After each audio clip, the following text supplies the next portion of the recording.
Selamat pagi pemirsa, sepak terjang KPK beberapa kali diwarnai skandal dan kinerja yang dianggap buruk hingga mencoreng citra lembaga itu di mata publik. Tingkat kepercayaan publik terhadap KPK dapat dikatakan mencapai puncaknya pada tahun 2018 di periode pertama era pemerintahan Presiden Jokowi. Harapan masyarakat membuncah seiring dengan kepemimpinan Jokowi. Di tahun itu, hampir 85% publik menyatakan percaya pada KPK. Sayangnya kepercayaan itu kemudian terus melorot di periode kedua pemerintahan Jokowi. Pemicunya adalah revisi Undang-Undang KPK yang dinilai melemahkan KPK. Lembaga itu sulit untuk disebut independen lagi. Pemirsa, inilah editorial Media Indonesia di seri ini Selasa 14 Mei 2024 dengan tema Warisan Anti Rasuah Jokowi bersama saya Leonard Samosir. Dan para pemirsa, Anda juga bisa ikut menyatakan pendapat Anda nanti dengan menelepon nomor telepon 021 583 99 100. Dan pemirsa, pagi ini telah hadir bersama saya Ketua Dewan Redaksi Media Group, Elman Saragih. Bang Elman, selamat pagi. Pagi, Mulyo. Sehat-sehat, Bang? Sehat. Tidak korupsi? Tidak korupsi. Karena tidak korupsi, tidak maling, tidak copet. Oke. Dan yang dikatakan persis yang dilakukan ya? Iya. Karena dulu kan ada yang mengatakan tidak korupsi, tapi ternyata kemudian korupsi, Bang. Katakan tidak. Katakan tidak. Pada korupsi. Tahu-tahu? Katanya sebenarnya katakan tidak pada tidak korupsi. Tapi kita akan bahas korupsi itu terkait editorial pemirsa dan Bang Elman. Tinggalkan berita itu, kita langsung ke editorial pemirsa. Pada pagi ini diberi judul Warisan Anti Rasuah Jokowi. Untuk Anda yang tidak terbiasa, rasuah itu korupsi. Warisan Anti Korupsi Jokowi. Maksudnya ini apa, Bang, pesan yang mau disampaikan editorial pagi ini, Bang? Ya, sebetulnya kan gini. Ketika Pak Jokowi jadi presiden tahun 2014, itu kan indeks persepsi korupsi kita kan berada dalam posisi 34. Indeksnya ya? Ya, indeksnya. Iya. Dan ya buruk. Rendah ya? Rendah sekali itu. Sangat-sangat rendah. Gitu kan. Dan itu artinya dalam angka 34 itu, korupsi itu pasti merajalela. Maling-maling duit rakyat itu merajalela di mana-mana. Tadi di headline di berita dikatakan bahwa Singapura indeksnya 80. Malaysia 50. Iya. Timor Leste 43. Di atas Indonesia, semua. Kan? Nah, Oke. 40. Jadi itulah keadaan 2014. Oke. Ketika presiden mulai, langsung naik sekian kan. Ada sampai hampir 34 sampai 36, 38 dan sebagainya kan itu kan. Nah, naik, dan posisi terakhir Sempat naik ya? tahun 2018 tingkat kepercayaan rakyat terhadap pemberantasan korupsi yang dilakukan KPK 85%. Iya. Nah, Iya. sekarang pertanyaannya, tentunya kan apa yang harus diwariskan oleh pemerintah sekarang kepada bangsa ini kan? Apa? Apakah mewariskan korupsi atau mewariskan kesejahteraan kan gitu? Yeah. Kan mestinya kan kesejahteraan kan? Artinya pemberantasan korupsi itu harus sukses kan gitu kan? Betul. Nah itu. Nah persoalannya apa yang harus dilakukan kan? Ini sekarang kan dalam posisi mau apa? Pembentukan pansel ya kan? Seleksi pimpinan baru. Sebetulnya yang penting sebetulnya nggak usah macam-macam, nggak usah jago pidato buat apa kertas apa tuh paper. Yeah. Yang penting sebetulnya kan bagaimana kita bisa menghasilkan komisioner KPK yang mampu menangkap maling, yang mampu menangkap pencopet, yang mampu memberantas korupsi. Yeah. Mau warnanya apapun, mau biru, mau hitam, mau merah, mau hijau, nggak masalah. Tapi mampu dia menangkap maling. Yeah. Itu yang utama. Oleh karena itu memang pesannya nggak usah muluk-muluk. Presiden juga nggak usah muluk-muluk memberi pesan. Bahkan bila perlu pesannya satu aja. Hai Pansel, cari orang yang bisa menangkap maling. Yeah. Titik. Yeah. Nggak usah. Dan oleh karena itu memang pemerintah mestinya tidak usah mempersoalkan komposisi pansel ini, 5 dari pemerintah, 4 dari masyarakat. Keterwakilan katanya, Bang. Mau 9 dari pemerintah juga nggak soal, mau 9 dari masyarakat juga nggak soal, tapi dia akan mampu menghasilkan pimpinan KPK yang bisa menangkap maling duit rakyat. Itu penting. Masalahnya, Bang, kan beberapa kali kita lihat KPK ini bisa nangkep, Bang, Tapi belakangan apalagi itu masalahnya bukan soal bisa tidak bisa nangkap, tapi soal integritas orangnya Bang yang dipertanyakan masyarakat itu bagaimana Bang? Ya artinya gini, tadi kan belum tuntas kan, Iya. Nah, menangkap maling dan memang dia punya integritas kan. Jadi kalau dia tidak punya integritas, pasti dia tidak akan mampu menangkap maling. Karena pasti ada rasa. Pasti rasa kalau bagaimana ini, yang ini saya duitkan aja, saya damai aja nih kan. Nah, kedua, pemerintah juga harus ada niat. Harus ada niat. Tadi saya bilang kan, cari yang bisa menangkap maling, yang bila perlu juga dipersiapkan untuk menangkap dirinya juga. Kalau kemudian ternyata lancung. Iya. Jadi komisioner pimpinan KPK ini tidak hanya untuk mencari apa, kalau dirinya juga satu saat maling, ini juga harus siap untuk dia ditangkap. Oke. Jadi menangkap maling di mana-mana, tapi kalau dirinya memang akhirnya juga maling, dia juga harus siap ditangkap. Pertanyaannya Bang adalah apakah kemudian itu masih bisa dilakukan di sisa waktu pemerintahan sekarang? Karena kan sisa waktunya hanya tinggal berapa bulan lagi. Itu akan kita bahas Bang Elman, dan pemirsa, inilah editorial Media Indonesia untuk hari ini, Selasa 14 Mei 2024, warisan anti rasuah Jokowi.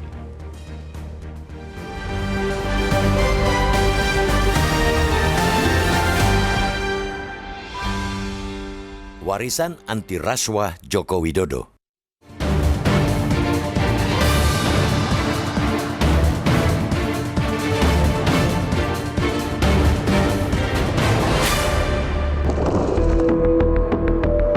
Bangsa Indonesia sudah bergelut melawan korupsi selama lebih dari 2 dekade. Setelah sempat berupaya mencabuti serabut akar korupsi lewat tim-tim ad hoc, genderang perang akhirnya ditabuhkan untuk pertama kalinya pada 2003. Ketika itu, Komisi Pemberantasan Korupsi atau KPK didirikan dengan payung hukum berupa undang-undang. Sesuai dengan namanya, KPK dibentuk khusus untuk memberantas korupsi secara masif, menyasar seluruh penyelenggara negara beserta mitra mereka. Kelahiran KPK merupakan legasi Presiden kelima Republik Indonesia, Megawati Soekarno Putri. Dalam perjalanannya, KPK perlahan membangun kepercayaan publik sebagai ujung tombak memerangi korupsi. Di era Presiden ke-6 Susilo Bambang Yudhoyono, kepercayaan terhadap KPK menanjak dengan tangkapan-tangkapan kelas kakap. Selama periode 2009-2010, 4 menteri dan mantan terjerat jaring anti korupsi yang ditebar KPK. Namun bukan tanpa cacat, sepak terjang KPK beberapa kali diwarnai skandal dan kinerja yang dianggap buruk hingga mencoreng citra lembaga tersebut di mata publik. Pada 2011, masih di era Presiden SBY, tingkat kepercayaan terhadap KPK menurut hasil survei Lingkaran Survei Indonesia sempat anjlok ke bawah 50%. Melorotnya kepercayaan publik antara lain dipicu oleh munculnya dugaan kriminalisasi terhadap pimpinan KPK Bibit Samatrianto dan Chandra M. Hamzar. Disusul kasus korupsi yang melibatkan pimpinan Partai Demokrat, partai asal SBY. Tidak hanya itu, Ketua KPK periode 2007-2011 Antasari Azhar terseret kasus pembunuhan berencana Nasruddin Zulkarnain, Direktur Utama PT Raja Wali Putra Banjaran. Rentetan kasus tersebut dinilai sebagai peringatan terhadap KPK agar tidak terlampau berani menyikat elit politik. Dampaknya survei indikator pada 2011 menunjukkan hanya 41,6% masyarakat yang percaya KPK mampu menuntaskan kasus korupsi tanpa pandang bulu. Tingkat kepercayaan publik terhadap KPK dapat dikatakan mencapai puncaknya pada 2018 di periode pertama era pemerintahan Presiden Joko Widodo. Harapan masyarakat membuncah seiring kepemimpinan Joko Widodo. Menurut survei indikator politik Indonesia di tahun itu, hampir 85% publik menyatakan percaya pada KPK. Sayangnya, kepercayaan itu kemudian terus melorot di periode kedua pemerintahan Joko Widodo. Pemicunya, revisi Undang-Undang KPK yang dinilai melemahkan KPK. Lembaga itu sulit untuk disebut independen lagi. Persepsi itu diperparah oleh bobroknya pimpinan KPK yang bertugas di bawah undang-undang yang baru. Mulai dari Lili Pintauli yang diajukan ke sidang etik Dewan Pengawas KPK karena diduga menerima gratifikasi. Lili batal menjalani sidang karena mengundurkan diri dari KPK dan tidak pernah dijerat tindak pidana korupsi. Kemudian, Firly Bahuri yang menjabat Ketua KPK menjadi tersangka kasus pemerasan terkait kasus korupsi di Kementerian Pertanian. Belum lagi terbongkarnya kasus pungutan liar atau pungli di rumah tahanan KPK yang melibatkan 66 pegawai. Kini ada pimpinan KPK yang cekcok dengan Dewan Pengawas. Alih-alih kian agresif menindak koruptor, lembaga anti rasuah malah sibuk ribut sendiri. Wajar belaka bila skor indeks persepsi korupsi kita anjlok menjadi 34, angka saat awal-awal pemerintahan Joko Widodo. Kondisi seperti ini tidak boleh dibiarkan. Bangsa ini memerlukan KPK yang kuat dan disegani publik agar tidak ada yang berani menggarong uang rakyat. Harapan disematkan pada Presiden Joko Widodo agar meninggalkan legasi penguatan kembali KPK. Upaya itu antara lain lewat pembentukan panitia seleksi atau pansel yang kredibel dan kompeten agar mampu merekrut komisioner-komisioner yang kredibel pula dan sama sekali tidak berkompromi dengan korupsi. Mesti ada kemauan agar lembaga anti rasuah itu kembali independen, berintegritas, mampu efektif mencegah dan memberantas korupsi. Kita yakin Joko Widodo amat bisa melakukan itu. Tinggal kemauan.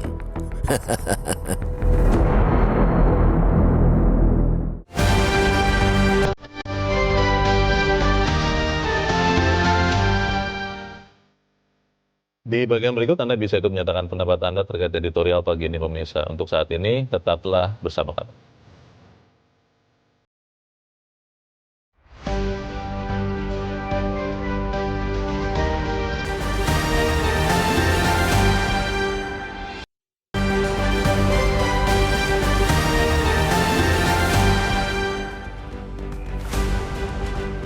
Terima kasih pemirsa, Anda masih bersama kami di Editorial Media Indonesia. Dan sekarang Bang Elman, kita akan bertanya juga Bang, sebelum kita berdiskusi lagi. Kita saat ini sudah tersambung lewat saluran telepon dengan mantan Wakil Ketua KPK Muhammad Yassin. Pak Yassin, selamat pagi. Selamat pagi, Leonard. Ya. Pak Yassin, kita melihat bahwa pemerintahan Jokowi akan segera berakhir di Oktober mendatang. Dan kalau kita lihat situasi korupsi di Indonesia, itu ternyata skor indeks persepsinya tidak beranjak begitu Pak dari awal-awal pemerintahan Jokowi di periode pertama. Masalah utamanya sebetulnya apakah memang di KPK-nya sebagai ujung tombaknya yang kelihatannya menjadi lebih lemah sekarang, termasuk salah satunya karena revisi undang-undang, atau memang di masyarakat Indonesia yang jangan-jangan sudah merasa korupsi ini sesuatu yang biasa Pak Yassin, sesuatu bagian dari dalam tanda petik budaya. Yang mana yang Anda lihat Pak Yassin? Ya, jadi kalau kita melihat periode Pak Jokowi ini dari 2014 sampai 2024 ini, saya menilai bahwa ini terjadi penurunan kinerja pemberantasan korupsi sampai kepada ke titik nazir. Jadi lembaga penegak hukumnya semakin ke sini tidak ada prestasi, tapi malah mendegradasi kualitas pemberantasan korupsi. Jadi intinya begini, bahwa misalnya KPK periode 1 sampai periode 4 itu kan selama 16 tahun. Jadi periodenya kan 4 tahun kali 4. Itu masih bagus on the right track dengan menggunakan Undang-Undang 30 tahun 2002 tentang KPK. Ya KPK itu bisa independen.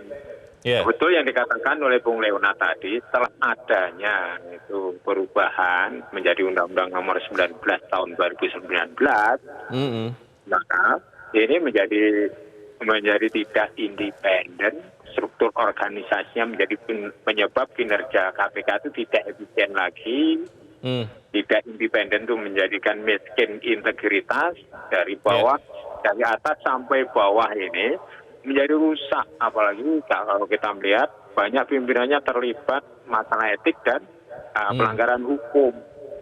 Misalnya Firly Bahuri menjadi tersangka.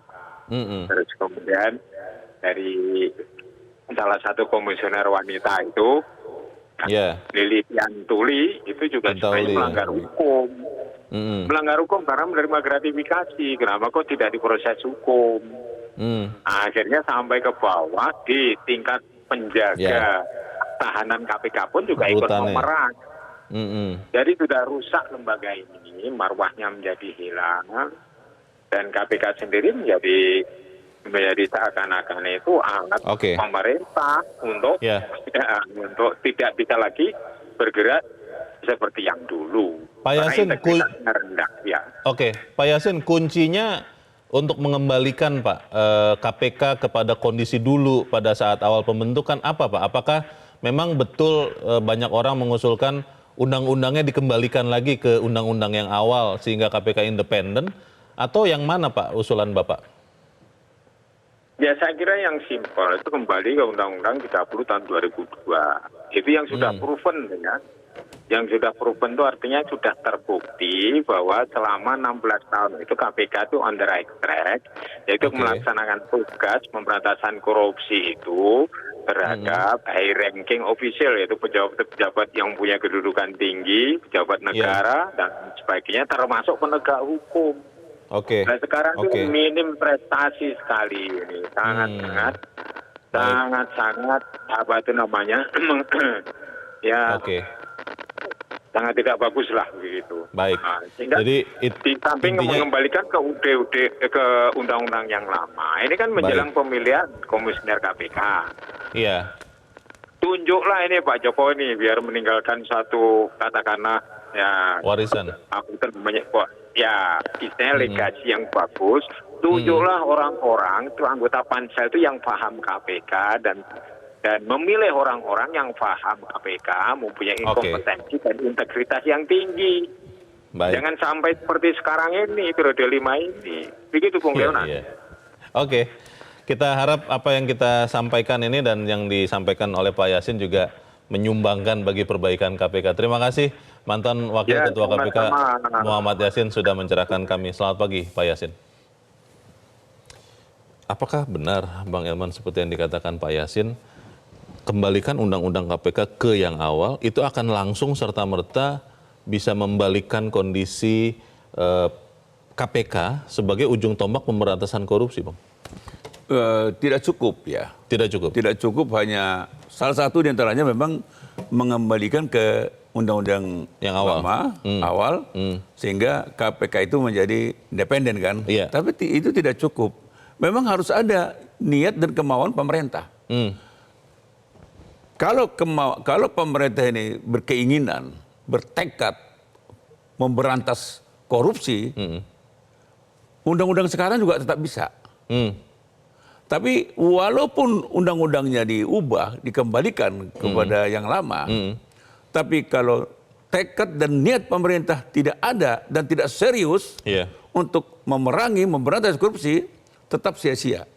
Kenapa saya bilang begitu? Gini loh, karena juga terkesan sekarang ini kan ada terkesan sepertinya banyak kasus di tanda kutip seperti dipelihara kan gitu kan. Dibiarkan? Dibiarkan. Oh. Dan ini diperlukan nanti untuk kepentingan-kepentingan politik kan gitu kan. Oh. Dan ini yang paling berbahaya. Kan kasat mata kan terlihat kan. Ada pemeriksaan beberapa pejabat. Dan waktu itu, wah betul-betul seru. Gegap gempita. Gegap gempita. Wah, ini mau ditahan ini. Gitu. Tapi apa yang terjadi? Tidak ada ujungnya? Tidak ada ujungnya, malah seperti nggak ada. Karena arah politik langsung berubah. Kan? Ini yang nggak boleh terjadi. Kalau ini tetap dipelihara, Bung Leo, mau sehebat apa undang-undang, tetap aja. Karena pemelihara maling kan. Nah, maling itu nggak boleh dipelihara, berantas, sikat gitu kan. Jadi siapapun dia harus disikat. Itu sebabnya dari awal tadi saya katakan, pimpinan KPK yang akan datang adalah mereka yang bisa dipesankan menangkap maling duit rakyat, menangkap para koruptor. Siapapun maling siapapun itu. Dia. Seandainya termasuk dirinya. Kalau seandainya dirinya melakukan, dia pun harus ikut. Dan tidak ada kekebalan di situ. Jadi tanpa pandang bulu. Nah, itu yang mestinya tekad pemerintah dan DPR. DPR juga begitu. Kalau DPR itu punya niat yang sama dengan pemerintah, pemerintah punya niat sama dengan DPR, ini gampang ini Leo, gampang ini. Karena mencari koruptor, mencari maling duit rakyat itu nggak sulit, kan ada di sekitar kita kok. Dan bahkan kita bisa lihat, oh ini, tapi yang kita katakan oh ini, oh itu, malah bertambah kaya, bertambah berkuasa, bertambah, waduh, begini juga. Bang, pertanyaan besarnya begini Bang, saya masih ingat ya, saya tidak tahu apakah pemirsa masih ingat, pada satu masa ada pejabat pemerintahan yang mengatakan kepada KPK, jangan sering OTT lah, operasi tangkap tangan lah, itu membuat persepsi kita di mata umum jadi buruk. Lalu di bagian yang lain, di masa yang lain, ada politisi, waktu itu masih anggota dewan, mengatakan bahwa jangan selalu mengatakan korupsi-korupsi. Itu korupsi itu oli pembangunan katanya. Diperlukan supaya pembangunan berjalan. Kalau mentalitas ini masih ada baik di legislatif maupun eksekutif Bang, apa kabarnya KPK Bang? Orang-orang seperti ini harus disasar sebetulnya. Jadi kita harapkan pimpinan KPK yang datang, sasaran pertama mereka adalah orang yang mengatakan, yang melarang jangan sering-sering OTT. Orang yang mengatakan korupsi itu adalah oli pembangunan. Itu yang pertama mereka harus juga cermati dulu. Siapa orang ini gitu kan? Kenapa jadi mengatakan begitu? Kenapa bisa mengatakan? Saya nggak tahu siapa ya. Saya nggak tahu. Tapi memang saya baca itu. Dan saya dengar di TV kan gitu kan. Jadi, orang-orang seperti inilah sebetulnya musuh-musuh pemberantasan korupsi. Bung Leo nggak sakit hati, nggak malu? Timur Leste yang baru kemarin merdeka dan merdekanya pun setelah dari kita, ya kan? Sekarang indeks prestasi korupsi persepsi korupsinya 43 bandingkan dengan 34, angkanya sama. Tapi terbalik gitu kan. Nah ini pertanyaan saya, apakah para pemimpin negara ini tidak malu? Kita nggak usah kalau melihat Singapura yang sudah 85 ya. 80% 80 nilainya indeksnya, kita udahlah. Sudahlah jauh lah. Jauh. Malaysia pun 50, udah jauh lah. Coba kita naikkan kelas dulu. Kita coba dulu sejajarkan targetnya ya. Sejajarkan dengan Timur Leste aja dulu. Nggak usah, jangan ke Singapura. Yang tidak jauh-jauh dari Indonesia. Yang kita tinggal menyeberang kok, jalan kaki kok. Ya kan? Coba itu. Nah, mungkin kalau bayangan kita, jangan-jangan pemerintah pun nggak malu. Pemerintah bilang, enggak, kita lebih hebat. Kan? Lihat itu. Bayangkan Leo, terjadi seperti di Bangka Belitung itu, 271 triliun. Pertanyaannya, apakah korupsi perusakan lingkungan yang ada di Bangka Belitung itu tidak ada yang lihat? Di sana ada gubernur, banyak mata di sana ada bupati, di sana ada kapolda, di sana ada semua pejabat ada, dan pejabat di Jakarta pun masa nggak melihat itu. Itu dia tapi Bang. Terjadi 271 triliun. Itu dia pertanyaannya Bang, apakah memang jangan-jangan bukan masalah KPK-nya saja, tapi kita semua memang merasa korupsi itu biasa karena semuanya menikmati Bang. Tapi kita harus jeda dahulu dan pemirsa tetaplah bersama kami, Editorial Media Indonesia segera kembali.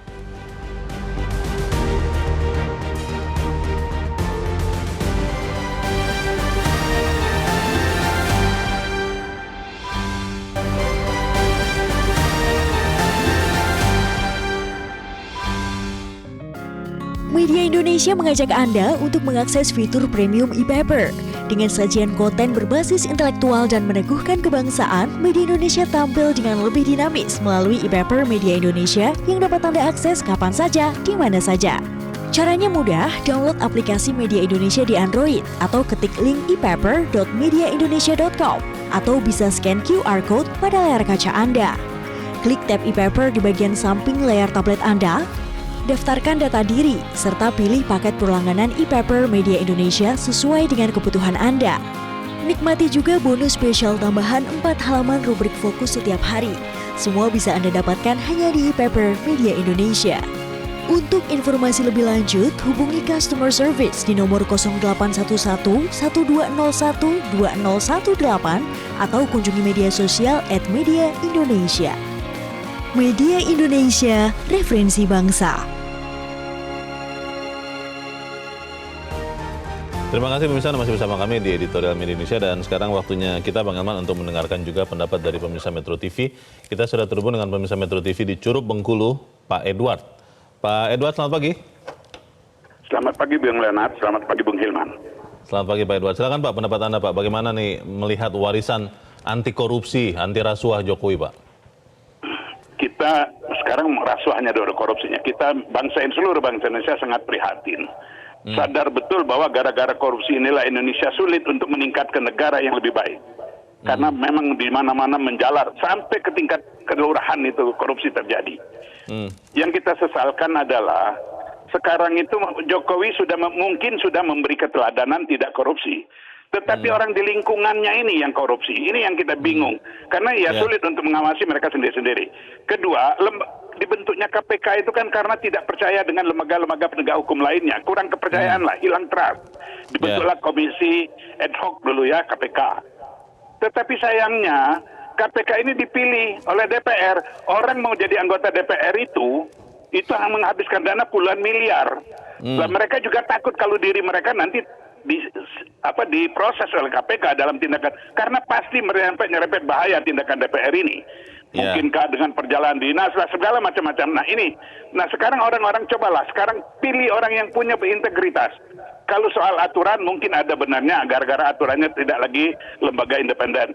Tapi ada pepatah yang mengatakan the man behind the gun. Mau apapun aturannya kalau orang itu punya integritas, dia pasti. Karena namanya aja sudah Komisi Pemberantas Korupsi. Berarti tugas utamanya adalah memberantas korupsi. Nggak usah berpikir yang lain-lain. Nah ini perlu orang yang punya integritas. Saya melihat ada sosok yang pantas.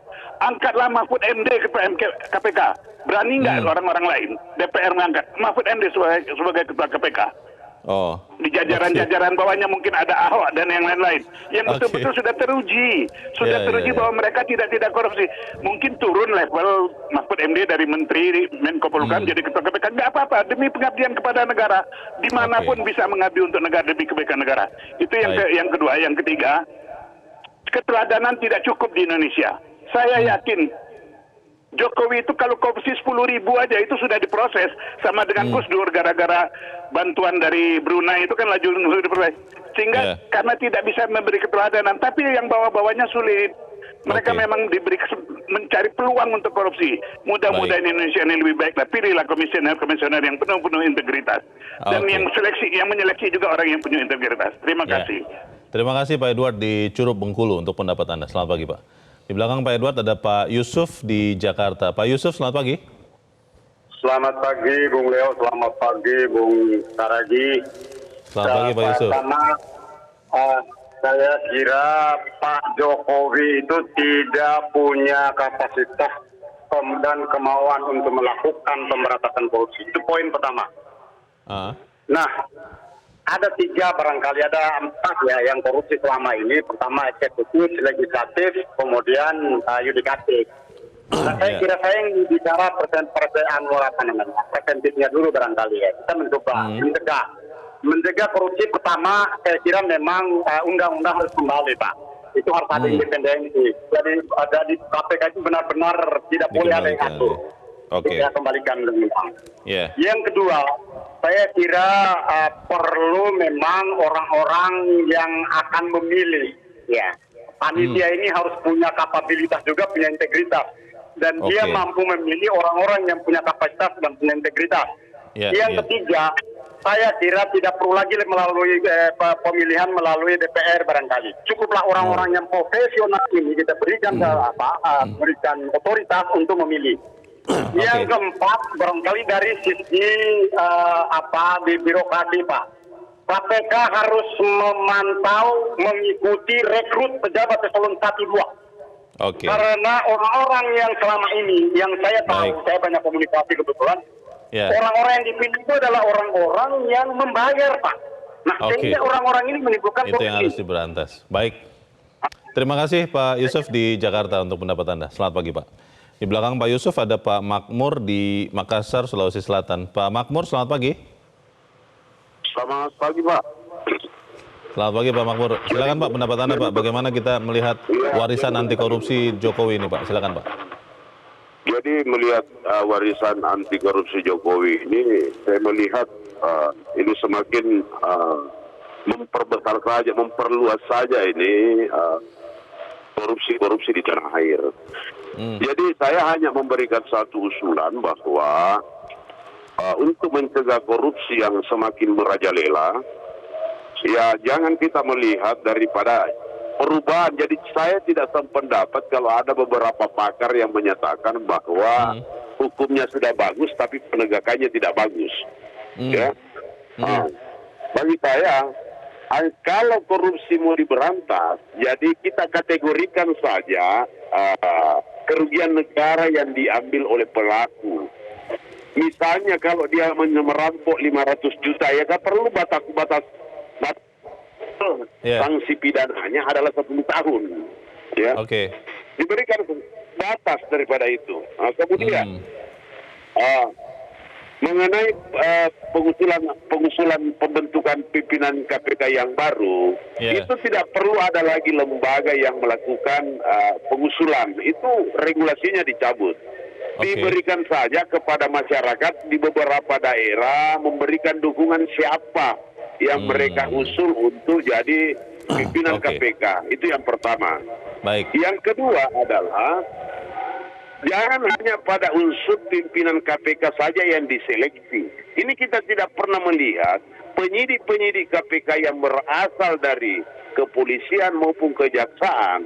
Ini tidak dilakukan seleksi secara ketat. Ya. Seleksinya sampai ke level penyidik. Baik. Iya, level penyidik. Kemudian juga hakim-hakimnya juga ini hakim khusus ya, bukan hanya karena kedudukannya yang khusus. Peradilannya juga harus dipastikan. Baik, terima kasih Pak Makmur di Makassar, Sulawesi Selatan untuk pendapat Anda. Selamat pagi Pak. Beberapa masukan teknis ini Bang Elman, tapi ada yang berbeda pendapat. Ada yang mengatakan undang-undangnya harus dikembalikan, tapi tadi Pak Makmur bilang seperti yang Abang tadi katakan, tidak terlalu penting undang-undangnya, yang penting orangnya. Bagaimana Bang?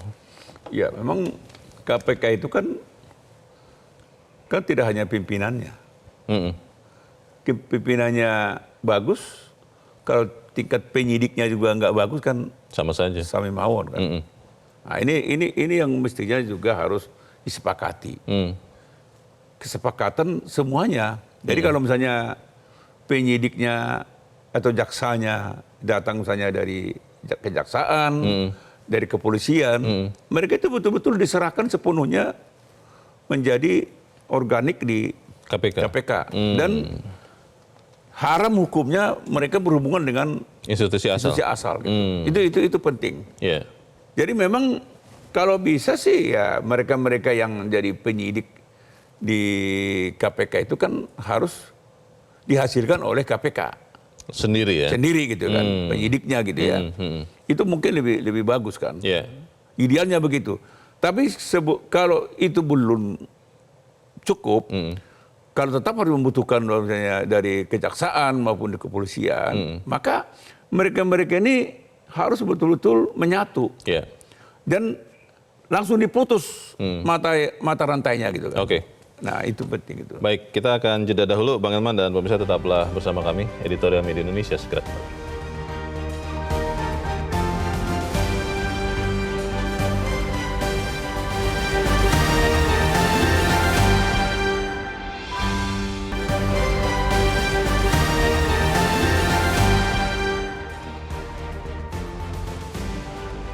Terima kasih Anda masih bersama kami. Kita ada di bagian akhir diskusi kita pagi ini. Bang Elman, pemerintahan Jokowi kan sampai Oktober dan ini hanya sangat sedikit waktu. Apakah bisa membuat perubahan signifikan Bang kepada KPK? Sebetulnya bisa. Tadi dari awal kita bilang ada kemauan nggak? Ada tekad nggak? Nah, sebetulnya kan Republik ini, negeri ini pernah diwariskan model-model Baharudin Lopa. Pak Hugeng. Dan terakhir Pak Artijo Alkostar. Gitu. Nah, ini kan ketiga sosok ini kan mestinya kan jadi acuan kita kan. Pertanyaannya apakah tidak ada lagi seperti ketiga sosok ini di Indonesia? Pasti banyak. Pertanyaannya mau nggak? Karena kalau pemerintah mau memilih sosok seorang Baharudin Lopa, seorang Pak Hugeng, seorang Artijo, berarti di balik keinginan itu kan berarti ada niat untuk memerangi korupsi. Tadi saya katakan, dan memerangi dirinya loh. Iya. Udah siap nggak kan gitu kan? Iya. Sepanjang niat itu tidak ada, sepanjang kesiapan itu tidak ada, mau bolak-balik ke pansel menghasilkan pimpinan KPK, maka KPK itu akan tetap seperti sekarang. Pemberantasan korupsi itu seperti sekarang. Jadi ini kan sebetulnya kan bersama-sama, tidak hanya kesalahan KPK. Situ ada kejaksaan, situ ada kepolisian. Sumber-sumbernya ya. Penegak hukum kan tidak hanya KPK kan. Jangan juga nggak adil kalau hanya KPK yang disalahkan. Itu juga kesalahan dari Kejaksaan Agung, kesalahan daripada kepolisian negara. Jadi terpuruknya pemberantasan korupsi di Indonesia, merajalelanya maling-maling duit rakyat di Indonesia ini bukan hanya kesalahan KPK. Di situ ada kontribusi Kejaksaan Agung, di situ ada kontribusi kepolisian negara, di situ ada dosa-dosanya instansi lain yang berhubungan dengan penegakan kontribusi oleh pembangunan dan jangan OTT juga. Persis, itu sebenarnya. Jadi maksud itu yang kita inginkan. Sepakat enggak? Bagaimana kita bisa mencapai seperti indeks persepsi korupsinya Singapura yang 80 itu? Kalau nggak ada niat, udah deh nggak usah ke situ deh. Indeks persepsi korupsinya Timur Leste aja kita coba capai dulu. Bisa nggak? Apa nggak malu? Negara yang baru merdeka dan hanya selemparan batu dari Indonesia, jauh lebih kecil dari kita. Kok itu lebih hebat daripada kita? Ini pertanyaannya, apakah pemerintah dan DPR mau nggak? Apa nggak malu? Khawatir saya, Leo, pemerintah dan DPR tidak malu. Dan pemerintah dan DPR sudah merasa ini cukup ini. Karena memang kalau Anda lihat, Leo, berapa besar biaya yang dihasilkan oleh pilkada untuk jadi bupati, wali kota, gubernur, jadi anggota DPR. Kalau dibandingkan dengan penghasilan mereka sebetulnya yang benar ya, tidak masuk akal. Tidak masuk akal dia mau jadi gubernur, tidak masuk akal dia mau jadi bupati, tidak masuk akal dia jadi anggota wali kota, tidak masuk akal dia mau jadi anggota DPR kalau mengingat hasil yang dia dapatkan nanti selama 5 tahun misalnya. Dibandingkan dengan modal dia masuk ke modalnya. situ. Tapi kenapa gegap gempita? Berarti kan ada udang di balik batu kan? Di balik bakwan. Jadi itu Leo, mampu nggak memerangi ini kan? Jadi sepanjang mau jadi wali kota, jadi bupati, jadi gubernur, jadi anggota DPR, masih segitu biayanya. Konon katanya di Jakarta ini untuk jadi anggota DPR, katanya saya nggak tahu, katanya antara 25 sampai 30 M. Betul.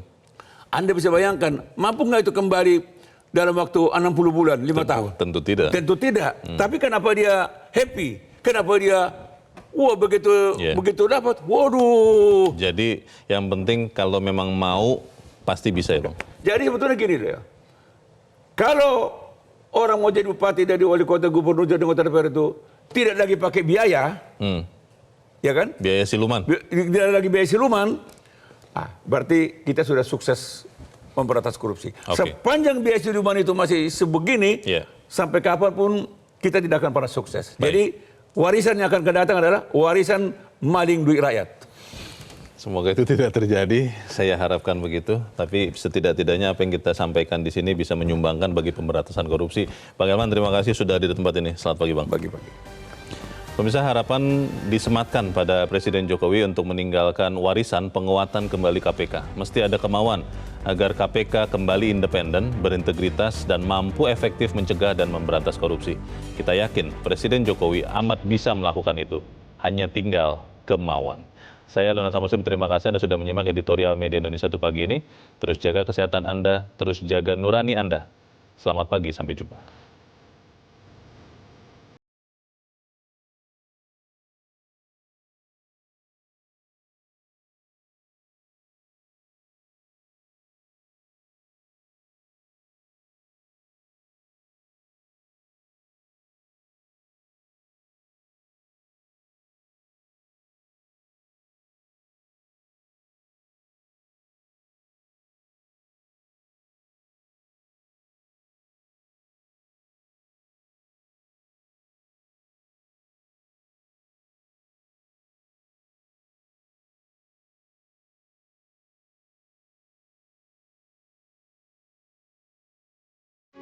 Metro TV.